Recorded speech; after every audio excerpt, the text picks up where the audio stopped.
সবাইকে স্বাগতম আমাদের 2 নাম্বার পর্বে।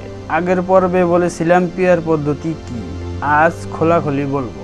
পিয়ার পদ্ধতির সুবিধা খুবই কম, আর বাংলাদেশের মতো দেশে এর অসুবিধা অনেক বেশি। এতে দেশে আরো গোলযোগ করবে, এমপি বেচাকেনা হবে। আসুন বিস্তারিত বলি। হ্যাঁ, স্বীকার করি পিয়ার পদ্ধতিতে কিছু সুবিধা আছে, যেমন ভোটের প্রতিফলন আসনে দেখা যায়, ছোট দল বা সংখ্যালঘুরা কিছু আসন পায়। কিন্তু আসলেই এই সুবিধা কি বাংলাদেশে দরকারি? বাংলাদেশের ছোট দলগুলো আসলেই জনগণের প্রতিনিধিত্ব করে? অনেকেই তো শুধু ক্ষমতার বাক্সাই দিয়ে তৈরি হয়, তাই এই সুবিধা খুব সীমিত। বড় অসুবিধা, এবার আসল কথা, এর অসুবিধা অনেক বড়।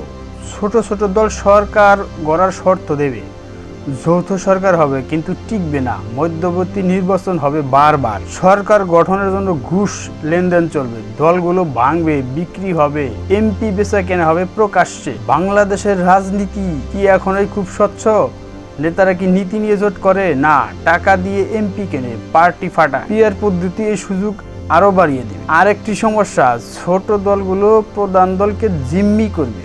ধরা যাক সরকার করতে 10টা আসন দরকার, একটা দল শর্ত দেবে, আমাকে মন্ত্রী করো, টাকা দাও, নাহলে সরকার ভেঙে যাবে। ফলাফল স্থিতিশীল থাকবে না, দেশের উন্নয়ন থেমে যাবে, জনগণ বিপদে পড়বে। কেন বাংলাদেশের জন্য এটা প্রযোজ্য না?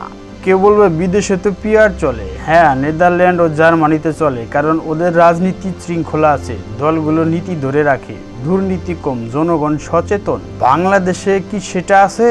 এখানে দল বল মানেই টাকা, অথচ পিয়ার চাল হলে দল ভিত্তিক তালিকা হবে, দল নেতা চাইলে যাকে ইচ্ছে এমপি বানাবে, কোটি কোটি টাকার বাণিজ্য হবে, প্রার্থীর তালিকার নাম তোলার জন্য রাজনীতির ব্যবসা হয়ে যাবে আরো বেশি।